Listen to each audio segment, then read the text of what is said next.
Poonia pharmacy coaching में आपका स्वागत है। और इस पार्ट में हम डिस्कस करने वाले हैं pharmacist allopathy exam Himachal Pradesh में हुआ 2018 में। उसके कुछ इम्पोर्टेंट क्वेश्चन जो हैं वो आपके साथ में डिस्कस कर रहे हैं। सबसे पहला क्वेश्चन हम लेते हैं, that is grey baby syndrome is the side effect associated with. और आपने बहुत बार ये क्वेश्चन डिफरेंट एग्जाम में देखा है। ग्रे बेबी सिंड्रोम जो साइड इफ़ेक्ट है ये क्लोरामफेनिकोल जो एंटीबायोटिक है इसके साथ आता है। और इस इफ़ेक्ट के आने का मेन कारण क्या है, जो बेबी होते हैं वो उनका लीवर जो है मेच्योर नहीं होता, छोटे बच्चों का, और लीवर मेच्योर नहीं होता तो इस एंटीबायोटिक का वो प्रॉपर मेटाबॉलिज्म नहीं कर पाते। इस एंटीबायोटिक का जो ग्लूकोरोनिक एसिड कॉन्जुगेशन जो लीवर में होता है वो कम होगा, और ग्लूकोरोनिक एसिड कॉन्जुगेशन नहीं होने की वजह से ये जो एंटीबायोटिक है ये ग्रे बेबी सिंड्रोम करती है, उस बच्चे की बॉडी के अंदर एक्यूमुलेट इकट्ठी होती है, और इससे आने वाला जो साइड इफेक्ट है that is grey baby syndrome. तो ग्रे बेबी सिंड्रोम क्लोरामफेनिकोल के साथ में होता है। और क्यों होता है, यदि इससे एडवांस क्वेश्चन की बात करें तो आप कहेंगे अनेबल टू ग्लूकोरोडिनेट और मेटाबोलाइज द एंटीबायोटिक, इसलिए ये ग्रे बेबी सिंड्रोम जो है वो करती है। इसके बाद में आइए क्वेश्चन नंबर 2 की बात करें। क्वेश्चन नंबर 2 में आपसे पूछा है the drug and magic remedies act. The drug and magic remedies act came into force. तो देखो, जब भी आप पढ़ेंगे बुक्स को देखेंगे तो drug and magic remedies act और आपके नाम के आगे लिखा होगा 1954, क्योंकि 1954 के अंदर ये एक्ट बना। हालांकि अच्छी बात है कि आपके सामने जो ऑप्शन है उनमें किसी में 1954 नहीं है, अदरवाइज आप कंफ्यूज होके इस क्वेश्चन का आंसर गलत भी कर सकते हैं, क्योंकि the drug and magic remedies act जो है 1954 इसको बोला जाता है, क्योंकि 1954 के अंदर ये एक्ट तैयार हुआ। लेकिन इन्होंने पूछा है केम इनटू फोर्स, ये फोर्स में कब आया, एप्लीकेबल कब हुआ, तो 1955 को ये जो एक्ट है ये एप्लीकेबल हुआ, फोर्स में आया, और ये 1 अप्रैल 1955 को फोर्स में आया। इसलिए इसका राइट आंसर क्या है, डी है। तो drug and magic remedies act 1954 बोलते हैं, और फोर्स इन कमेंस्ड इन 1955 बोलेंगे, और 1 अप्रैल 1955 बोला जाएगा। इसके बाद में क्वेश्चन नंबर 3 लेते हैं, which of the following is not a natural female sex hormone. इनमें से कौन सा नेचुरल फीमेल सेक्स हार्मोन नहीं है, नॉट ए नेचुरल, तो इसका आंसर ए है, दैट इज मिस्ट्रानोल। मिस्ट्रानोल जो है ये स्टीरोइडल एस्ट्रोजन होता है, लेकिन ये सिंथेटिक होता है, और इस मेस्ट्रानोल को हम जो कई पर्पज में काम में लेते हैं, क्योंकि एक सिंथेटिक एस्ट्रोजन है, बाहर से एज ए टेबलेट दिया जाता है, ये ओरल कॉन्ट्रासेप्टिव के अंदर भी काम में लिया जाता है, जिसमें इसको प्रोजेस्टिन के साथ में कंबाइंड करते हैं। ये मेनोपॉजल सिंड्रोम को कंट्रोल करने के लिए भी काम में लिया जाता है। मेंस्ट्रुअल इरेगुलरिटी फीमेल्स में होती हैं, उनको कंट्रोल करने के लिए भी यूज करते हैं। लेकिन आपसे क्वेश्चन पूछा है not a natural female sex hormone, तो ये मेस्ट्रानोल जो है वो सिंथेटिक एस्ट्रोजन है। दूसरी चीज़ों के बारे में, क्योंकि इसमें और एक क्वेश्चन छुपा हुआ है, जैसे कोई आपसे पूछे कि फीमेल जो ओवरीज हैं, क्योंकि फीमेल का जो प्राइमरी गोनाड्स है वो क्या है, ओवरी, और यदि आपसे पूछे कि फीमेल ओवरी इनमें से किसका सिक्रेशन करती हैं, तो आप कहेंगे फीमेल ओवरी मेजरली एस्ट्राडाइओल जो है इसका सिक्रेशन करती हैं। और ये एस्ट्राडाइओल जो है इसका ऑक्सीडेशन होके ये लीवर में ऑक्सीडाइज होके ये एस्ट्रोन के अंदर कन्वर्ट होता है, और एस्ट्रोन भी फीमेल की बॉडी के अंदर बनता है। तो यदि मैं कहूँ कि फीमेल की ओवरी जो है वो मेजरली कौन सा सेक्स हार्मोन सिक्रेट करती है, ये 3 ऑप्शन आपके सामने एक जैसे, इन तीनों की बात हो रही है, नए क्वेश्चन की बात हो रही है, आपके कॉन्सेप्ट क्लियर कराने की बात हो रही है। तो ओवरी जो है मेजरली एस्ट्राडाइओल का सिक्रेशन करती हैं, और एस्ट्राडाइओल ऑक्सीडाइज होके एस्ट्रोन, क्योंकि कीटोन आ गया, एस्ट्रोन में कन्वर्ट हो जाता है, और ये जो एस्ट्राइओल है, ये एस्ट्राइओल का सिक्रेशन फीमेल की बॉडी में नहीं होता है। कई बार ये क्वेश्चन इस तरह से पूछा जाता है, इनमें से कौन सा हार्मोन फीमेल जो है बॉडी में सीक्रेट नहीं होता, तो एस्ट्राइओल का कोई सीक्रेशन नहीं होता। तो फिर आप कहेंगे ये आया कहाँ से, तो मैं कहूँगा ये एस्ट्राडाइओल और एस्ट्रोन जो है इनका मेटाबॉलिक प्रोडक्ट जो है वो क्या होता है, एस्ट्राइओल होता है। तो एस्ट्राइओल का सीक्रेशन नहीं करती फीमेल की ओवरीज, वो एस्ट्राडाइओल और एस्ट्रोन जो है इनका सीक्रेशन करेगी मेजरली, और सबसे पोटेंट एस्ट्रोजेनिक एक्टिविटी वो एस्ट्राडाइओल में होती। एक क्वेश्चन और आता है कि एस्ट्राडाइओल जो है वो किस में इंटर कन्वर्ट होता है, तो ये एस्ट्राडाइओल और दूसरा मैं कहूँगा एस्ट्रोन।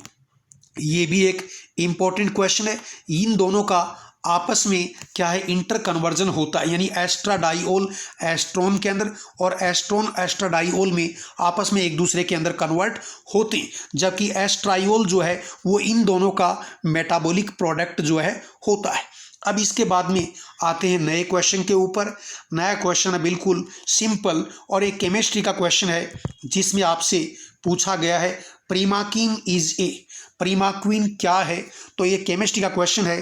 तो प्रीमाक्विन आपको पता है एक एंटी मलेरियल ड्रग होती है, और इसमें क्यूनोलिन क्या है, रिंग है, और क्यूनोलिन रिंग मैं बना रहा हूँ आपके सामने। देखो ये दो इस तरह की रिंग बना के और एक नाइट्रोजन कर दिया, तो ये 1 नंबर की पोजीशन है, ये 2 3 4, ये 4 नंबर की पोजीशन, फिर ये 5 6 7 और ये पोजीशन है, इसको बोलेंगे 8। तो ये जो आपके सामने रिंग है इसका ये 1 नंबर था, और इस रिंग को बोलेंगे क्यूनोलिन। और यदि इस रिंग के 8 नंबर के ऊपर 8th पोजीशन पे आपने NH2 लगा दिया, तो इसको क्या बोलेंगे, दैट इज 8 एमिनो क्यूनोलिन। और 8 एमिनो क्यूनोलिन डेरिवेटिव कौन होती है, प्रीमाक्विन होती है। तो इसका राइट आंसर डी है। और प्रीमाक्विन इसके अलावा 2 और ड्रग हैं, पामाक्विन, बुलाक्विन, ये जो ड्रग हैं ये 8 एमिनो क्यूनोलिन डेरिवेटिव में आती हैं। इसी क्वेश्चन के अंदर मैं और चीज़ बताऊं, यदि जो एमिनो ग्रुप है 8 नंबर के ऊपर आपने लगाया है, इसको यदि इस 8th पोजीशन से हटा के यदि इसको 4th पोजीशन पे ले आएँ, तो उन ड्रग को 4 एमिनो क्यूनोलिन बोलेंगे। और 4 एमिनो क्यूनोलिन के अंदर क्लोरोक्विन आती है, अमीडोक्विन आती है। और ये केमिस्ट्री का एक बहुत इंपॉर्टेंट क्वेश्चन है, जो कई सारी फार्मासिस्ट एग्जाम्स के अंदर पूछा गया है। 4 एमिनो क्यूनोलिन डेरिवेटिव में क्लोरोक्विन और कौन आएगा, अमीडोक्विन, और 8 एमिनो क्यूनोलिन के अंदर दैट इज प्रीमाक्विन, पामाक्विन, बुलाक्विन, ये आती है। तो ये क्वेश्चन नंबर 4, इसका राइट आंसर क्या है, 4। दूसरा आपको याद रखना है, प्रीमाक्विन जो है ऐसी ड्रग है, यदि किसी प्रेग्नेंट लेडी को मलेरिया हो तो उसके अंदर ये एब्सोल्युटली क्या है, कॉन्ट्रा इंडिकेटेड है। कॉन्ट्रा इंडिकेटेड का मतलब उसको बिल्कुल नहीं देंगे। तो ये क्वेश्चन भी कई बार एग्जाम में इस तरह से आता है कि एक प्रेग्नेंट लेडी को एज ए एंटी मलेरियल कौन सी ड्रग नहीं देंगे, इसका मतलब कॉन्ट्रा इंडिकेट करेंगे, प्रीमाक्विन करेंगे, क्योंकि ये हीमोलाइटिक एनीमिया और उस मदर में नहीं, जो फीटस है उसमें हीमोलाइटिक एनीमिया कर देती है, क्योंकि इस ड्रग में ऑक्सीडाइजिंग प्रॉपर्टी होती है, इसलिए इसको प्रेगनेंसी के दौरान as a anti malarial avoid करेंगे। देन क्वेश्चन नंबर 5 पे आते हैं। ये आपके फार्मास्यूटिक्स का क्वेश्चन है। देखो इन्होंने कहा कि कन्वर्ट इतना % volume by volume strength of alcohol into proof spirit, इसको प्रूफ स्प्रिट में कन्वर्ट कीजिए। मैं इसका आपको फॉर्मूला बताता हूँ। इसके लिए देखो मैंने ये वैल्यू लिखी 79.87, जितनी भी आपको % वॉल्यूम बाय वॉल्यूम स्ट्रेंथ दे उसको लिख दिया, इसको मल्टीप्लाई करेंगे 1.753, ये फॉर्मूला है। और देखो मल्टीप्लिकेशन यदि आप भूल गए हैं तो एक बार इसको रिवाइज कर लें, क्योंकि एग्जाम में ना तो आपका मोबाइल होता है ना कैलकुलेटर होता है, आपको खुद करना होता है। और फिर कई बार ये मल्टीप्लिकेशन जो आपने दूसरी चौथी क्लास में पढ़ा होता है ये नहीं कर पाते हैं, और फिर बाद में आप शायराना अंदाज में कहोगे कि मेरी कश्ती वहाँ डूबी जहाँ पानी कम था। इसलिए ये कैलकुलेशन करके देखना। तो ये % एल्कोहल और साथ में इसको मल्टीप्लाई करना है इस वैल्यू से, ये फॉर्मूला है। ये % एल्कोहल वैल्यू चेंज हो जाए तो दूसरी वैल्यू आ जाएगी, इन दोनों को मल्टीप्लाई कर दिया, जो भी वैल्यू आएगी उसमें से 100 कम करेंगे, माइनस करेंगे। तो पहले देखो मल्टीप्लिकेशन होगा, जो वैल्यू आएगी उसमें से 100 कम करेंगे और फिर सामने यदि रिजल्ट आपका पॉजिटिव वैल्यू आती है, क्योंकि 100 को माइनस कर रहे हैं और वैल्यू आपकी पॉजिटिव में आती है, तो उसके लास्ट में लिखा जाएगा ओवर प्रूफ। क्या लिखा जाएगा? ओवर प्रूफ जो है वो लिखा जाएगा। और ये मैं कैलकुलेशन मैंने ऑलरेडी इसकी कर रखी है, तो ये 40 वैल्यू आएगी। जब इसको करेंगे दोनों को मल्टीप्लाई और 100 कम करेंगे तो 40 आएगा, और यहाँ पॉजिटिव आएगा क्योंकि ये वैल्यू ज़्यादा है 100 से, तो इसलिए मैं इसके लास्ट में लिख दूंगा ओवर प्रूफ। तो इसका राइट आंसर क्या है? ए है।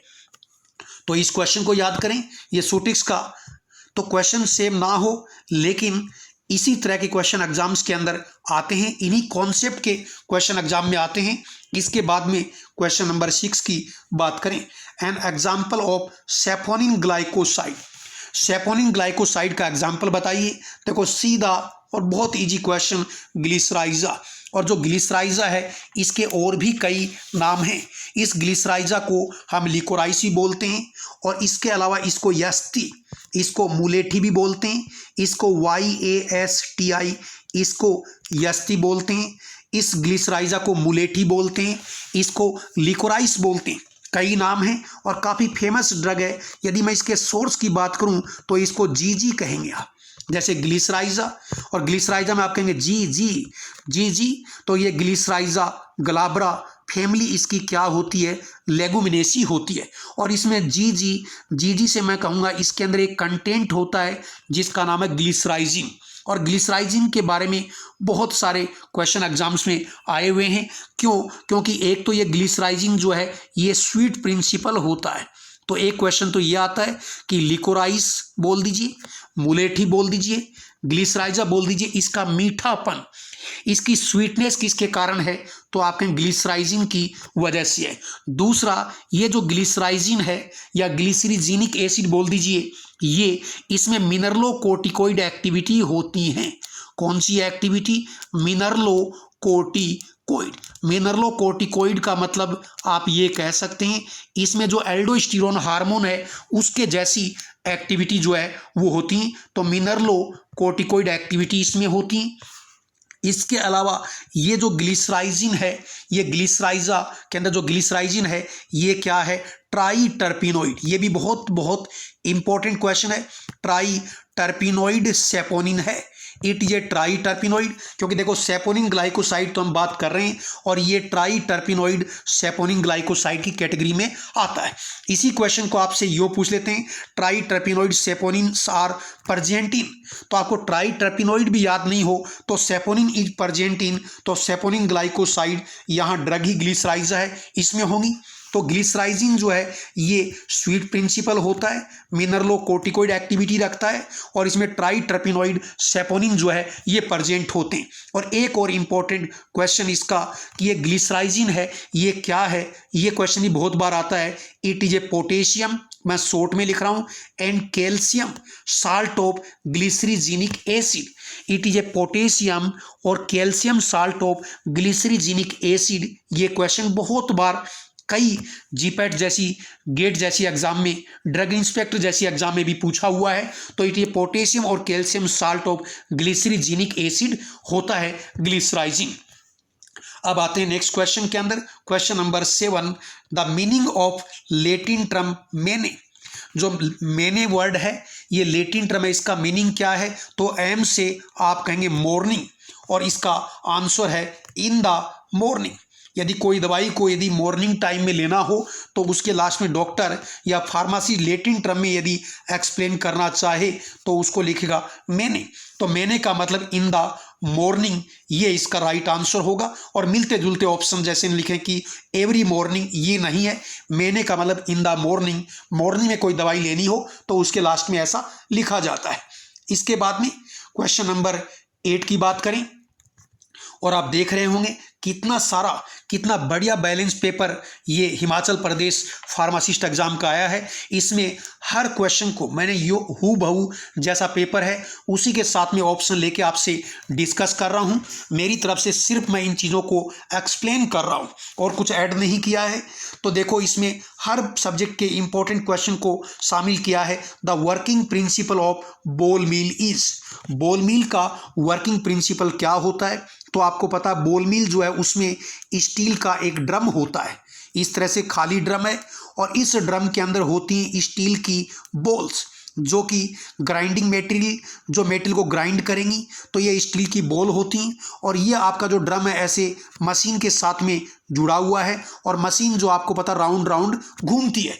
और जैसे ही जिस मेटेरियल को आपको फाइन करना हो वो मेटेरियल हम यहाँ से ऐड करते हैं, वो स्टील की बॉल के बीच में रहेगा।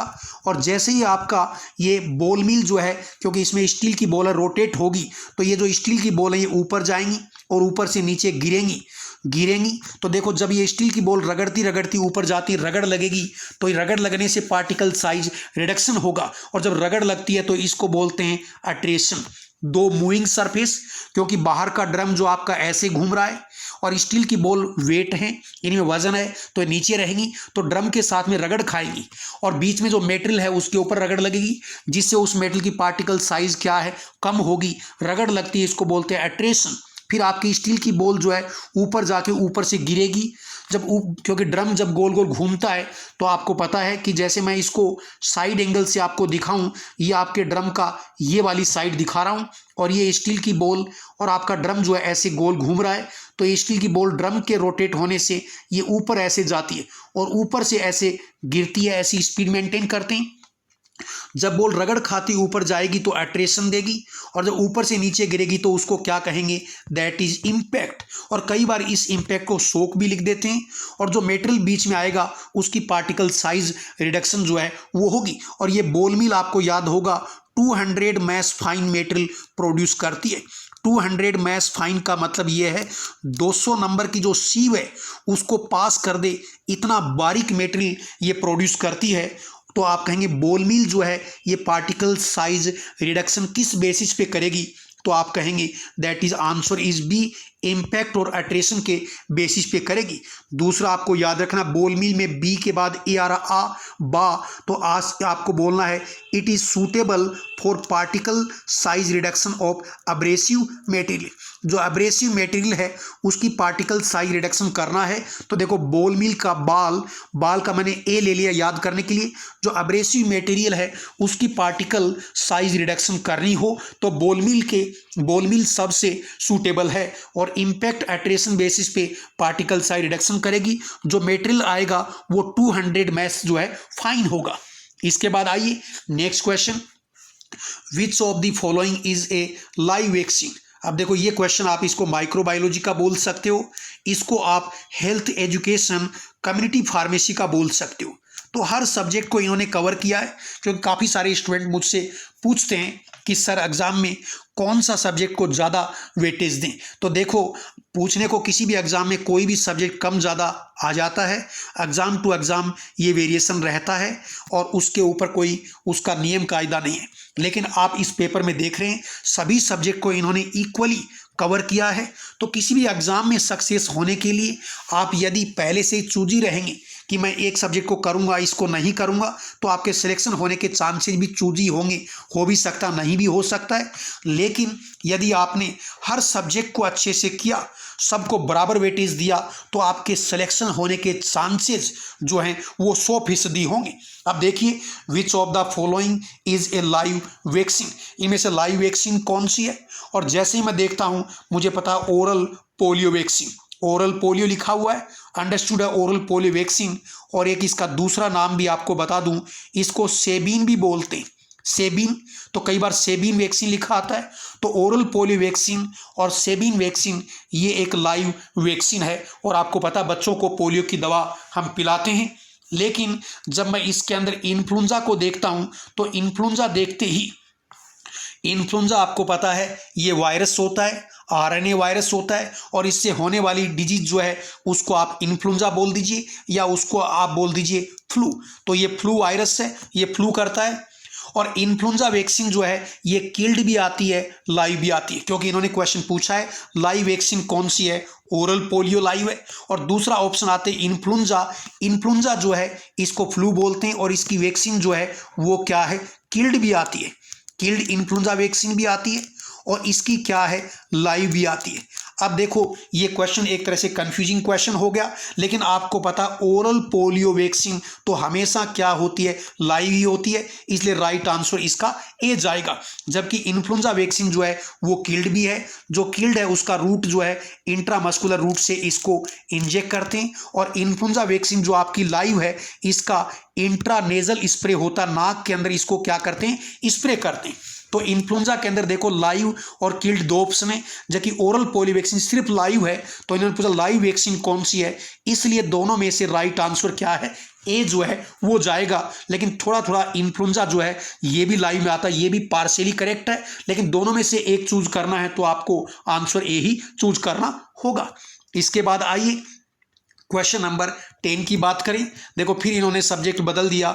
Rennin is a proteolytic enzyme which is produced in, तो रेनिन एक प्रोटियोलाइटिक का मतलब जो प्रोटीन का ब्रेकडाउन करता है, प्रोटियो मतलब प्रोटीन, लाइटिक का मतलब जो प्रोटीन का ब्रेकडाउन करता है, उस एंजाइम को प्रोटियोलाइटिक बोलेंगे। और रेनिन का सिक्रेशन कौन करता है, तो आपको पता है किडनी करती है। और किडनी के अंदर कौन सी सेल ये भी बता दूं, ये भी क्वेश्चन आता है, JG cell, juxta glomerulus cell. कई बार पूछते रेनिन का सिक्रेशन कौन सी सेल करती हैं, तो जक्स्टा ग्लोमेरुलस सेल जो है वो रेनिन का सिक्रेशन जो है वो करती।